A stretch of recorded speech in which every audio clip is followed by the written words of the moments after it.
जय माता दी। प्रेम से बोलिए संतोषी माता की जय। आज शुक्रवार के दिन आप सुनिए संतोषी माता की व्रत कथा। एक बुढ़िया थी और उसके 7 बेटे थे। 6 बेटे कमाने वाले थे और एक बेटा निकम्मा था। बुढ़िया माँ 6 पुत्रों की रसोई बनाती, भोजन कराती और पीछे से जो कुछ बचता वह 7वें पुत्र को दे देती। परंतु वह बड़ा भोला भाला था, मन में कुछ विचार नहीं करता था। एक दिन वह अपनी बहू से बोला, देखो मेरी माता का मुझ पर कितना प्रेम है। वह बोली, क्यों नहीं सबका झूठा बचा हुआ तुमको खिलाती है। वह बोला, ऐसा भी हो सकता है क्या? मैं जब तक आंखों से ना देखूं मान नहीं सकता। बहू ने हंसकर कहा, देख लोगे तब तो मानोगी। कुछ दिन बाद बड़ा त्योहार आया। घर में 7 प्रकार के भोजन और चूरमा के लड्डू बने। वो जांचने को सर के दर्द का बहाना कर पतला कपड़ा सिर पर ओढ़कर रसोई घर में सो गया और कपड़े में से सब देखता रहा। 6 भाई भोजन करने आए। उसने देखा माँ ने उनके लिए सुंदर सुंदर आसन बिछाए, 7 प्रकार की रसोई परोसी। वह आग्रह करके जिमाती रही। वह देखता रहा। 6 भाई भोजन कर उठे तब माँ ने उनकी झूठी थालियों में से लड्डुओं के टुकड़ों को उठाया और एक लड्डू बनाया। झूठन साफ करके बुढ़िया माँ ने पुकारा, उठ बेटा, 6 भाई भोजन कर गए, अब तू ही बेटा बाकी है, उठ और तू कब खाएगा? वो कहने लगा, माँ मुझे भोजन नहीं करना, मैं परदेश जा रहा हूँ। माता ने कहा, कल जाता तो आज ही जा। वो बोला, हाँ आज ही जा रहा हूँ। ये कहकर वो घर से निकल गया। चलते समय उसे बहू की याद आई। वो गौशाला में कंडे थाप रही थी। वह उसे जाकर बोला कि मेरे पास तो कुछ नहीं है, ये अंगूठी है, सो ले लो और अपनी कुछ निशानी मुझे दे दो। वह बोली कि मेरे पास क्या है, ये गोबर भरा हाथ है। ये कहकर उसकी पीठ में गोबर के हाथ की थाप मार दी और वह चल दिया। चलते चलते दूर देश में पहुंचा। वहां पर एक साहूकार की दुकान थी। वहां जाकर बोला, भाई मुझे नौकरी पर रख लो। साहूकार को नौकर की जरूरत थी। साहूकार उससे बोला, तू नौकरी पर रह जा। लड़के ने पूछा, तनख्वाह क्या रहेगी? साहूकार ने कहा, काम देखकर दाम मिलेंगे। साहूकार की नौकरी मिल गई।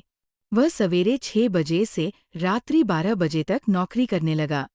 कुछ दिनों में दुकान का लेन देन, हिसाब किताब, ग्राहकों को माल बेचना सारा काम करने लगा। साहूकार के साथ 8 नौकर थे।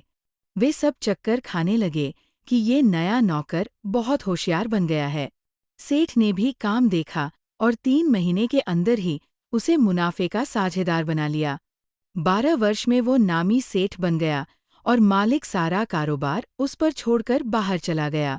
अब बहू पर क्या बीती वो सुनो। सास ससुर उसे दुख देने लगे। सारी गृहस्थी का काम करा के उसे लकड़ी लेने जंगल में भेजते। इस बीच घर की रोटियों के आटे से भी जो भूसी निकलती उसकी रोटी बनाकर रख दी जाती और फूटे नारियल की नरेली में पानी। इस तरह दिन बीतते रहे। एक दिन वह लकड़ी लेने जा रही थी कि रास्ते में बहुत सी स्त्रियां संतोषी माता का व्रत करती दिखाई दी। वहां ये खड़ी होकर कहने लगी, बहनों, ये तुम किस देवता का व्रत करती हो और इसके करने से क्या फल होता है? इस व्रत के करने की क्या विधि है? यदि तुम अपने इस व्रत का विधान मुझे समझाकर कहोगी तो मैं तुम्हारा बड़ा एहसान मानूंगी। 8 लड़कों को भोजन कराना, जहां तक मिले देवर, जेठ, भाई, बंधु, कुटुंब के लड़के लेना, ना मिले तो रिश्तेदारों और पड़ोसियों के लड़के बुलाना, उन्हें भोजन कराकर यथाशक्ति दक्षिणा देना और माता का नियम पूरा करना। उस दिन घर में कोई खटाई नहीं बनाना। ये सब सुनकर बुढ़िया की बहू वहां से चल दी। रास्ते में लकड़ी के बोझ को बेच दिया और उन पैसों से गुड़ चना लेकर माता के व्रत की तैयारी करने लगी। आगे चली और सामने मंदिर है। ये सुनकर माता के मंदिर में जाकर माता के चरणों में लौटने लगी। इसके बाद वह माँ से विनती करने लगी कि हे माँ, मैं निपट मूर्ख हूँ, व्रत के नियम कुछ नहीं जानती हूँ, मैं बहुत दुखी हूँ। हे माता जगजैनी, मेरा दुख दूर करो, मैं आपकी शरण में हूँ। माता को दया आई। एक शुक्रवार बीता कि दूसरे शुक्रवार को ही इसके पति का पत्र आया और तीसरे को उसका भेजा हुआ पैसा भी आ पहुंचा। ये देखकर जेठानी मुंह सिकोड़ने लगी। इतने दिनों में इतना पैसा आया, इसमें क्या बढ़ाव है? लड़के ताने देने लगे कि काकी के पास अब पत्र आने लगे, रुपए आने लगा। अब तो काकी की खातिर बढ़ जाएगी। अब तो काकी बुलाने से भी नहीं बोलेगी। बेचारी सरलता से ये कहती है कि भैया पत्र आएगा, रुपए आएंगे तो हम सब के लिए अच्छा है। ऐसा कहकर आंखों में आंसू भरकर संतोषी माता के मंदिर में आकर मातेश्वरी के चरणों में गिरकर रोने लगी। माँ, मैंने तुमसे पैसा नहीं मांगा। मुझे पैसे से क्या काम है? मुझे तो अपने सुहाग से काम है। मैं तो अपने स्वामी के दर्शन और सेवा मांगती हूँ। तब माता ने प्रसन्न होकर कहा, जा बेटी, तेरा स्वामी आएगा। ये सुनकर खुशी से वो बावली होकर घर जाकर काम करने लगी। अब संतोषी माँ विचार करने लगी, इस भोली पुत्री से मैंने कह तो दिया कि तेरा पति आएगा, पर आएगा कहाँ से? वह तो इसे स्वप्न में भी याद नहीं करता। इसे याद दिलाने तो मुझे ही जाना पड़ेगा। इस तरह माता उस बुढ़िया के बेटे के पास जाकर स्वप्न में प्रकट होकर कहने लगी, साहूकार के बेटे सोता है या जागता है? वह कहता है, माता सोता भी नहीं हूँ, जागता भी नहीं हूँ, बीच में ही हूँ। कहो क्या आज्ञा है? माँ कहने लगी, तेरा घर बार है या नहीं? वह बोला, मेरा सब कुछ है। माता, माँ बाप, भाई बहन, बहू, क्या कमी है? माँ बोली, पुत्र, तेरी घरवाली कष्ट उठा रही है। माँ बाप उसे दुख दे रहे हैं। वह तेरे लिए तरस रही है, तू उसकी सुध ले। वह बोला, हाँ माता, ये तो मुझे मालूम है, परंतु जाऊं कैसे? परदेश की बात है, लेन देन का कोई हिसाब नहीं, कोई जाने का रास्ता नजर नहीं आता, कैसे चला जाऊं? माँ कहने लगी, मेरी बात मान, सवेरे नहा धोकर संतोषी माता का नाम लेकर घी का दीपक जलाकर दंडवत कर दुकान पर जा बैठना। देखते दे तेरा लेन देन चुक जाएगा, जमा माल बिक जाएगा, सांध होते होते धन का ढेर लग जाएगा। अब तो वह सवेरे बहुत ही जल्दी उठकर मित्र बंधुओं से अपने सपने की बात कहता है। वे सब उसकी बात अनसुनी करके खिल्ली उड़ाने लगे। कहीं सपने भी सच्चे होते हैं। एक बूढ़ा बोला, देख भाई, मेरी बात मान। इस तरह सांच झूठ कहने के बदले देवता ने जैसा ही कहा है वैसा ही करना। तेरा क्या जाता है? अब बूढ़े की बात मानकर वो नहा धोकर संतोषी माता को दंडवत कर घी का दीपक जलाकर दुकान पर जा बैठता है। थोड़ी देर में वो क्या देखता है कि देने वाले रुपया लाए, लेने वाले हिसाब लाए।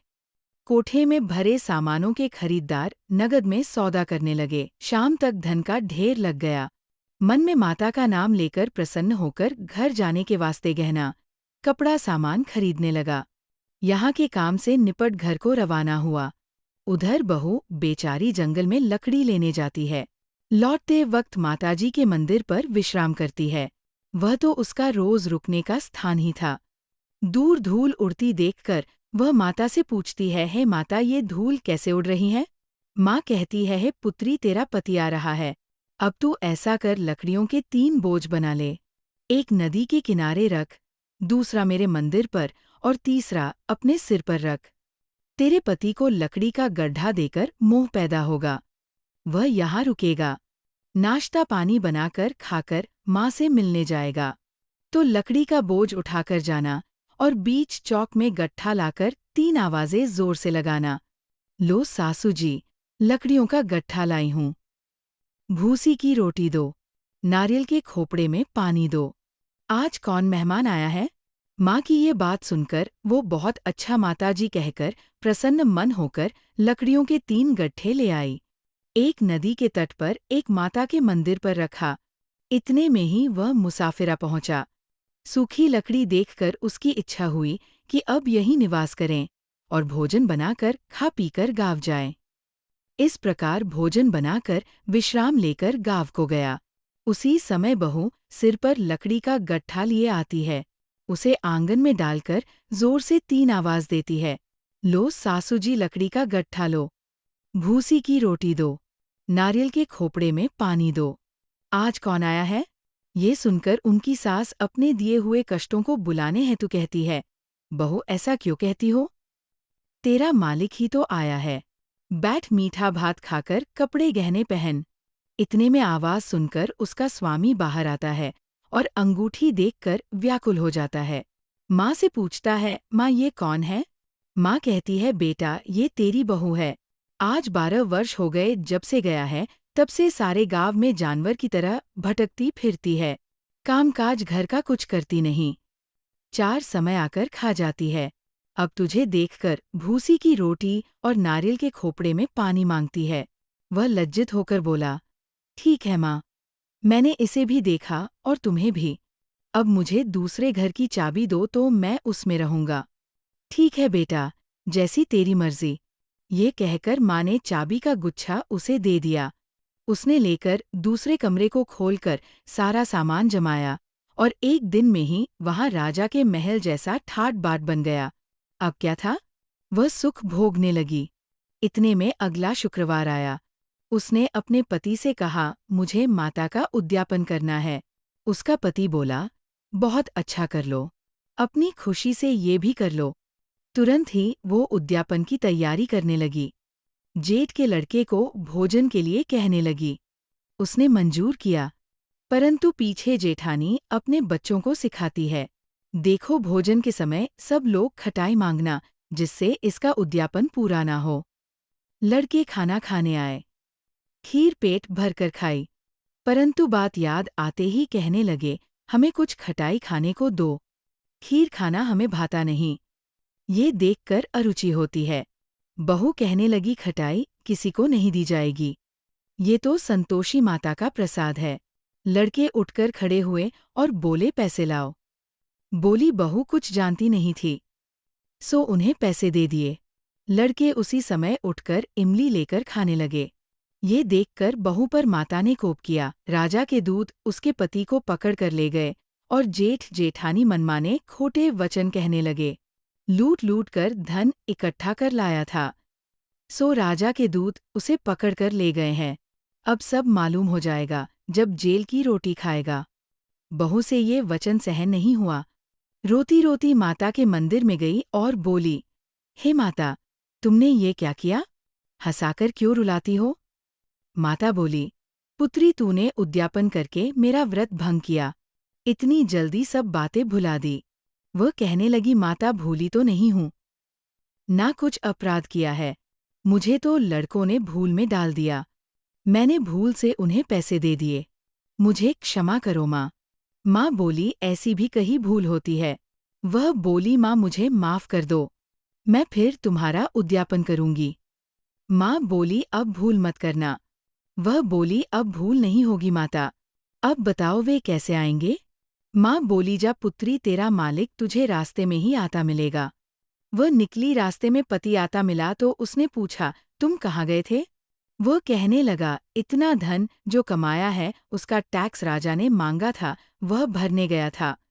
वह प्रसन्न होकर बोली, अच्छा हुआ, अब घर चलो।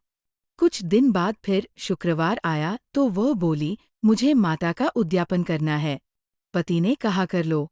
वह फिर जेठ के लड़कों से भोजन को कहने लगी तो जेठानी ने एक दो बातें सुनाई और लड़के सिखा दिए कि तुम पहले ही खटाई मांग लेना। लड़के कहने लगे कि हमें खीर खाना नहीं भाता, कुछ खटाई खाने को दो।